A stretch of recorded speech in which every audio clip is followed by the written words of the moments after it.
Hello everybody and welcome back to Gaming on Caffeine. My name is Isaac and we are back playing some Feed the Beast Horizons Daybreaker for episode 7. Now, it's been a while since the end of last episode. I do apologize, it's been like 4 days now. I've been at Minecon 2015 down in London all weekend long, which is why there hasn't been a Feed the Beast Horizons video in such a long time. But we are now back, and I have made quite a few changes to the base since the end of last episode, some of which you may be able to see already, and some of which you may not. The first most obvious change is the tower, and that's where I've gone ahead and put all of the stuff from the Aura Cascade mod that we were working on towards the end of last episode. We'll go check it out real quick. I'm not quite sure how I feel about it yet. It's a bit... I wanted to make it big enough to fit stuff in, but I also kind of didn't want it to take over the entirety of this section of the roof, but I think it works okay. It's quite a nice size. It fits everything that we've got so far from the mod within it. If we want to expand much more, we might have to make maybe another tower on the opposite end of the base, but that might not be too bad. It might look kind of cool. Everything's working fine. I did have to move this, so it has started again, but it's almost there. One of them's hit 10,000 already. The other one is just about to hit 10,000. There we go. And then the last two should get there eventually. I did change the system up just a little bit so that now all of the aura goes straight up, across, and then down into the middle where it's evenly spread out between the 4 nodes that then drop on to these aura stands. So hopefully this works. It seems to be working okay. They are going up very slowly, but surely, and eventually we will get a piece of leather from that.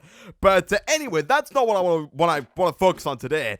Today we want to jump into a different mod completely, although we will come back to Aura Cascade. But before we do that, one more thing I have changed is I moved the condenser. I did say either last episode or the episode before that I wanted to move the condenser from outside to inside. So basically all I've done is just made a few more of these pipes and rerouted all of the cobblestone from like here. Now it goes all the way around and actually inside the building, which is pretty nice. I originally wanted it all the way over here with the rest of the stuff from Equivalent Exchange 3, but when I ran the pipes all the way along here, there were still pipes underground, by the way, kind of along, let's see if I can find them here real quick, kind of along here, yeah, they kind of run all the way along here, but the reason why I moved it over there is because without any speed upgrades, the transfer node takes a very long time to move things over a long distance, so I moved it over there for now. In the future, we'll make some speed upgrades. They're a little bit expensive, requiring things like redstone, gold, etc., but we will make some in the future. We will make it so that it's like nice and over here with the rest of the stuff from Equivalent Exchange 3. Anyway, with all the introductions and changes done with, what I want to work on today is I want to jump into another somewhat new mod. It's been around before, but it's called Flaxbeard's Steam Power, and this is a pretty cool mod with a pretty unique premise again. This one is based on Steam Power, and to start with, we're going to need to make ourselves this crucible, this mold, the carving table, and we're going to make ourselves some stuff. Now, when it comes to Flaxbeards, we're going to use just like nothing but brass. Pretty much everything is made using brass. Now, there's a pretty unique way of making brass with Flaxbeards, which I'll show you to start with here. But I think what we're going to do, or what I've gone ahead and done, since we already have the alloy smelter over here, is I've gone ahead and made a bunch of brass ahead of time. I've got 60 there, and I think we already have some in our project table. We do. So we've got a nice amount of brass going, and if you are going to start with Flaxbeards, and I'm going to try like play along here, you're going to need a ton of brass, like too much brass. But anyway, we are going to need this crucible for other things apart from making brass. So we'll take one of those. We'll take ourselves a mold. We're also going to need this guy here, the carving table, which is made purely out of planks, and the blank mold, the blank mold, is made like so. So we'll take you, we'll go ahead and we'll use spruce wood, because why not? The spruce wood is here. And then we'll go ahead and do something like this, and we'll get ourselves a carving table. Nice. Now, much like with the Aura Cascade mod, I'm going to start by doing this outside, and what I'll probably do between episodes is make like a bit of a basement for this, because it does require lava in order to heat up some of the stuff, and with our base being made solidly out of nothing but wood, I don't really want to put lava or fire in there, so I'll probably make like a basement, maybe stick some marble down there, maybe some bricks, make it look pretty cool, and we'll move everything down there probably before next episode. But for now, what we're going to do is we're going to start outside. So what you have to do is you have to place this crucible here above either lava or fire. Now, I did a quick test between episodes. It turns out you can actually put it above flowing lava. So to start with here, we're going to put this right about there. Now, when we right-click, it kind of flows this way, and this is where we're going to go ahead and put down our mold. Like so. You want to make sure you place it down like this. You want to make sure you're facing this way. If you place it down from a different angle, it'll kind of put it down wrong. That won't work. You want to make sure the opening's kind of facing towards the crucible. So again, let's get rid of you, and let's stick that back down there. Just for, like, keeping everything together, I'm going to go ahead and put this down, like, here for now. The carving table does require us to have another mold. And basically, you can't open this. You can't right-click it with, like, your normal hand. You have to have one of these guys, the blank molds in your hand. And you simply right-click, and it will change the type of mold. And we're going to start with a plate. You can get ingot as well. You can get nugget, plate, and ingot. Now, if you wanted to make brass, what you do is you'd right-click this thing with your ingot mold, and it does use it up, so don't waste it like I just did. But that's now an ingot mold. You would throw 3 copper and 1 zinc in, the exact same recipe as with the alloy smelter. It would then form it into kind of liquid zinc, kind of like it does in Tinker's Construct almost. And then you could pour it out into a closed mold, and then when you open it back up, it will have brass in it. Now, that might sound a little confusing. I'm going to kind of show you how to do it, but I'm not going to do it. I'm not going to make brass. I'm going to make an iron plate, because we are going to need an iron plate for what I want to do today. So, if we can get through the door, let's go grab ourselves some iron, which we should have quite a bit of. Yeah, we do. Let's grab a few of those. And simply all you have to do is just right-click. Not even right-click. You have to drop them into the crucible. Right-clicking doesn't work, I don't think. So, let's go ahead and drop this into the crucible here. Boom. See, it turns into liquid iron. Then if we close this up, I don't want to do that, actually. I want to make another mold and get a plate. Now, the annoying thing about the plates is they use a little less than an ingot's worth. So, oh, you get them all back. That's cool. So when I close this and pour it over, you'll see that it uses up some of the iron in there. You see a little, you might not have seen that, but it moved a little bit. And now if we open this up, we have an iron plate. Unfortunately, we don't have enough to make a second iron plate, which is really, really annoying. It's supposed to be because it makes it cheaper. There are a couple of recipes in here. Let me see if I can find one, like this one here, where you can either use brass plates or brass ingots. And obviously, because a brass plate costs less than an ingot's worth, you put an ingot in there and you get a plate and a bit. It's actually cheaper to go with the plate, but it means that we're going to have to go ahead and put, like, another one in. I think it uses 75%. Which would mean we'd need, like, what, 4 to make, like, maybe 3 to make a 4th? No, 4 to make a 5th? Yeah, we need 4 to make a 5th, because that'd leave 4 of them with 25% left would leave 100. So, let's see here. We put 2 in. Let's see, 3, 4. So that should give us 5, if my math is correct, and if I'm right with the 75% thing. I think that's what it said on the wiki. So we put 4 ingots in. Let's see if we get 5 of these. There we go. That one worked. Come on, work with me now. Work with me. We got 5, but we still have some in there, which is really annoying. Oh. Okay. So, a little bit of knowledge for you there. 4 equals 6. 4 ingots equals 6 plates. I'll let you do the math on that, but what we're going to do now is we're going to use one of these iron plates. I don't really think we need 6, but we might find a use for them later on down the line. For now, what we're going to do is we're going to grab ourselves some cobblestone, like so, or like so, and we're going to make ourselves, and I completely forgot the name of it, we're going to make ourselves an engineering table. And we're going to need this thing to kind of fiddle around with some of the stuff we're going to make in just a second, using all of the brass that we have. So, again, I'm going to put this down out here just for keeping everything together. And what we're going to make is we're going to try and make ourselves this guy here, the Steam Exosuit chest plate. And then we're going to use this to equip the jetpack, which is here. We're going to try and make ourselves the Steam jetpack as well, because I would really like to be able to fly. It would have made making that tower over there so much easier, and doing things like traversing this mountain, or just getting away from mobs, or doing anything in general is so much easier when you can fly. So, let's have a look here. What do we need to make ourselves the Steam Exosuit? We need a bunch of brass plates, so we are going to need some brass. We need 3 brass plates. I'm just going to put 4 in again. 1, 2, 3, 4, because I know it makes a nice even number, and I don't really want to have to, okay. Don't right-click with cobblestone. I don't want to have to deal with, like, little bits left in there, so we'll kind of do it with just like this. We're also going to need 2 of these pistons, which are made using a piston, some more brass, and a pipe a pipe is just a butt-ton of brass, so we'll go ahead. I'm hoping there is a way to automate this. I haven't gone too far into the world of of flax beards. I'm hoping there's a way to automate this kind of creation of molds and like plates and ingots sort of thing, because if not, this could get pretty tedious pretty fast, but hopefully it's not too bad. We also then need the jetpack itself, which is made using a steam gauge, which is a bunch of brass nuggets and another compass, and as I said earlier, so much brass, everything in this flipping... Oh, is that gonna work? Oh, I think it did. I think we closed it just in the nick of time there. We did. Let's go. This should be the last one here. There we go. Okay, good stuff. All right, let's head on back inside, and let's see what we can get up to here. I don't think we need that much brass, that many brass plates. So, we do for a fact need some of these. So, let's take those. I'm pretty sure that we need more than 4, but probably less than 8. So, I'll take 8.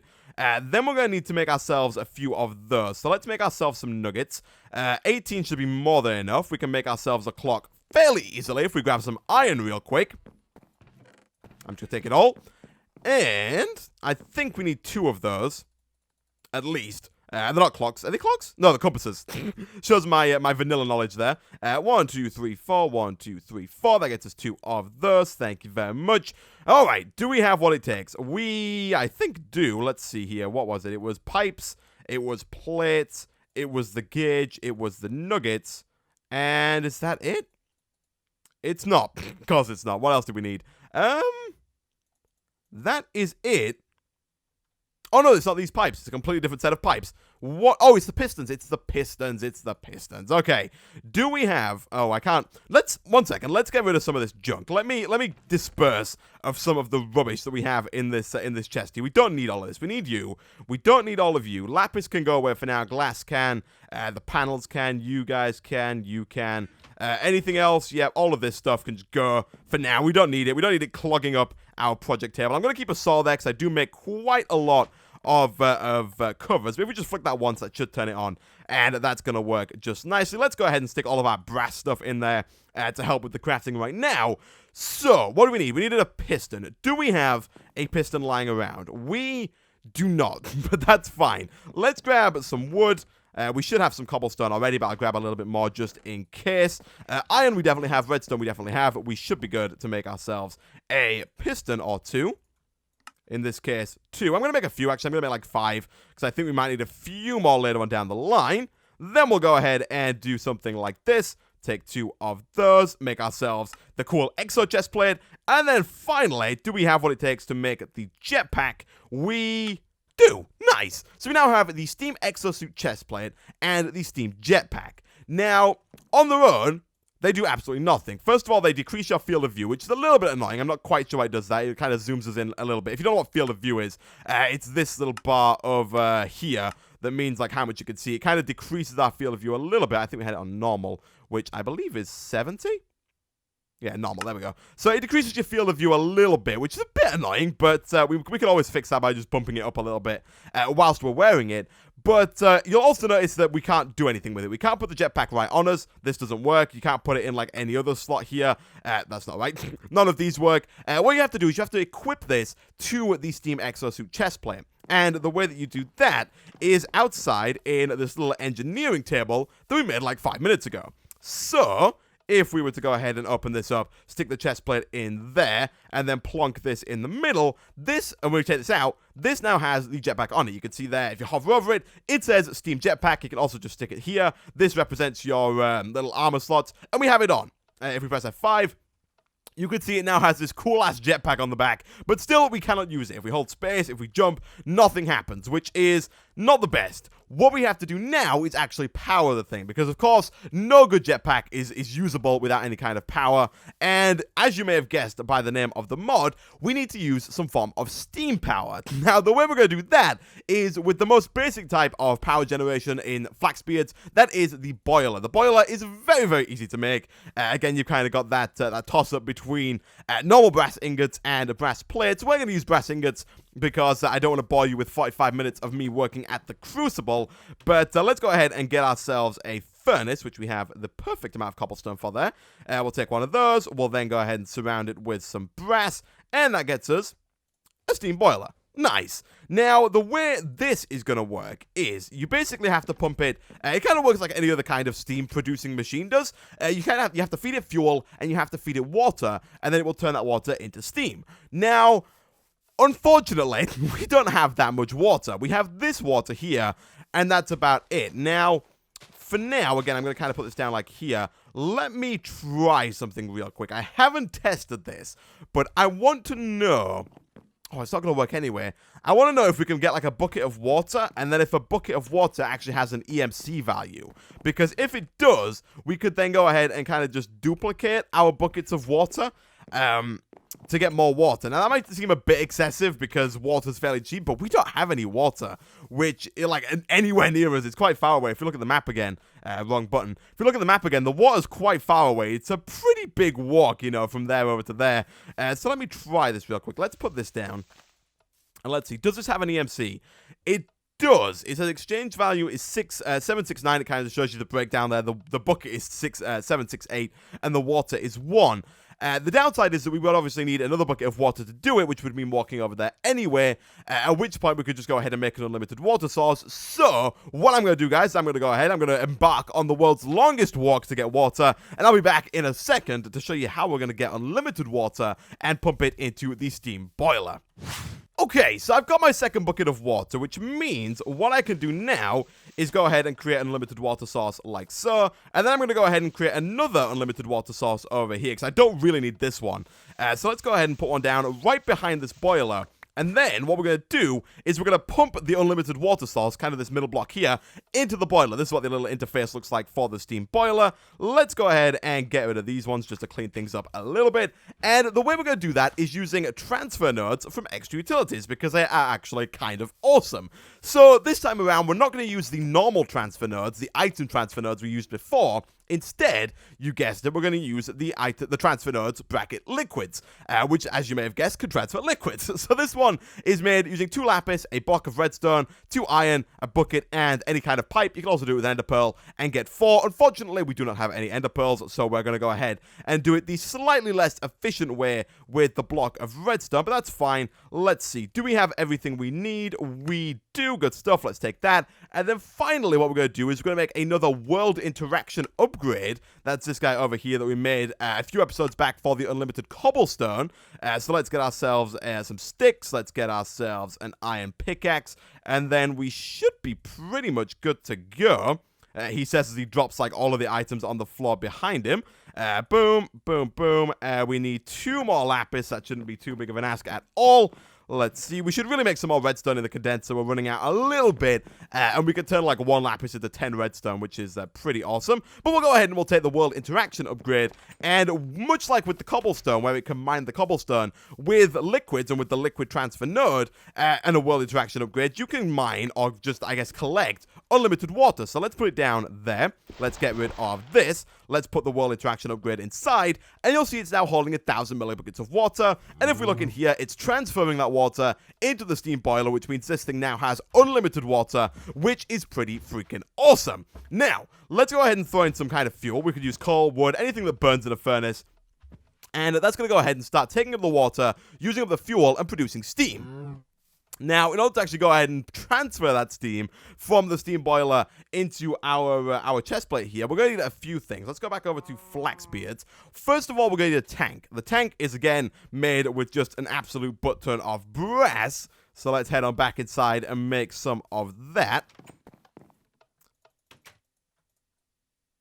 Like so. And what we have to do is we have to combine that again in the engineering table outside to give this thing an actual, as you can see right now, underneath Steam Jetpack, it's a 0 out of 0 SU, which I'm going to guess it means 0 out of 0 Steam units. I'm guessing Steam is the unit of power from Flaxbeards. But if we go back in here, stick this in like so, and put a tank in at the bottom, you can see it now has one of those little bars, and it can hold up to 180,000 SU, which is pretty cool. So we'll take that. And now, what we need to do in order to get the steam from here into the exosuit is we need to make I believe it's called a filling table? A steam filler is what it's called. It's simply made using some cobblestone and some pipes. Very, very easy stuff. Again, just kind of brass and cobblestone. Very easy indeed. So, let's see. Do we have what it takes already? No, we're missing a few pipes. That is fine. Should be able to make those, again, fairly easily. So we'll take you, and then boom, boom, and done.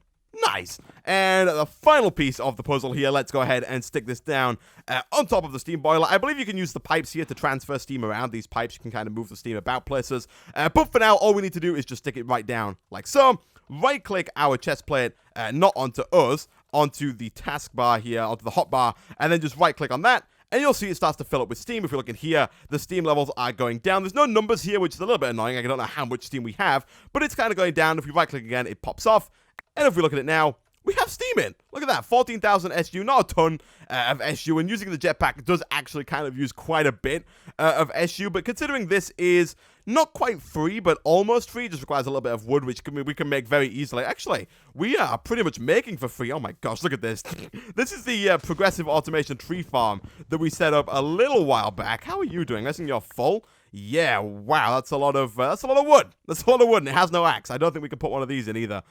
No, we can't. We might have to upgrade that at some point to get a bit of a better tree farm going. But we do have pretty much unlimited wood being made, and of course unlimited water being pumped in. So it's pretty much free power. We can go ahead and replace you with you. But let's go ahead and pop that off again and quickly show how this works. 24,000 SU, it charges kind of slowly. I guess what we could do is make more steam boilers, more boilers, and then kind of pipe all of the steam to the steam filler, and maybe it would fill up faster, because I think right now the bottleneck is just how fast the steam boiler is actually making steam. But anyway, we stick that on, and we hold space. Look at that. Oh yeah, we can fly. It's actually pretty fast as well. Jeez. Oh, calm down, Isaac, calm down. Slowly, slowly. There we go. Okay. Let me bump the field of view up just a little bit. I'll bump it up like 5. Just to kind of bring it back to where it normally is. Because otherwise, I'm not a really big fan of the really shallow fields of view. One more thing I would like to show off real quick is if we have what it takes to make it. Let's see here. These guys, the steam wings. These are made using copper plates and brass ingots. Copper plates obviously being made, again, over here, the same as everything else. So let's go ahead. 1, 2, 3, 4. And we'll see if we can make a few of these real quick. Do we actually need like 6 exactly? We do not. We need 5. What the heck is that about? We need 5. Okay, that's fine. That's fine. Let's hold you in there. It's a bit of... No. Oh, it worked. Jeez. It's a bit of a pain that you can't right-click this with anything but your hand. It means you kind of have to clear stuff out of your hotbar a little bit. But it's a really small little thing to complain about. Let's empty that out. One more to go. And the wings here are actually really cool. Unfortunately, you cannot combine the wings and the jetpack together at once. You have to have either one or the other one at any given time. But they are really, really cool. So let's go ahead and get ourselves the brass. Let's get the copper. Let's get the wings. And then let's go attach the wings to this thing. Now, to kind of show this off optimally, what I'm going to do is I'm going to move the engineering table from here up to the top of our tower. Now, the jetpack, as always with most jetpacks, is a bit of a pain to kind of maneuver, going forward and backwards. It goes up and down really easily, but going backwards and forwards, not so much. But let's put this down up here for now, and I will move this, guys, don't worry. Let's put that there. We have to take the jetpack out, put the wings in, and then now, if we look here, we got 0 steam units. I don't think we need steam units for the wings to work, but let's go ahead and let's just kind of run and jump off of this, and the wings. Look at this. The wings kind of fold out. We kind of glide beautifully and softly down to wherever we want to go. It'd be pretty good for like jumping off that hill or something, and then when you land, they kind of fall back in again. It's a really cool animation. I think it's really awesome the way it works. Unfortunately, now I kind of have to nerd pull back up there to reattach my jetpack. I wish you could have both those at once, so you could kind of go up with your jetpack, and then as you come down, the wings activate to give you a nice slow fall. Unfortunately, as of right now, I don't know of a way to get that to work. If you do, tell me in the comment section down below. But for now, guys, thanks for watching. If you did enjoy the video, be sure to like, and I will see you guys next time for some more Feed the Beast Horizons Daybreaker.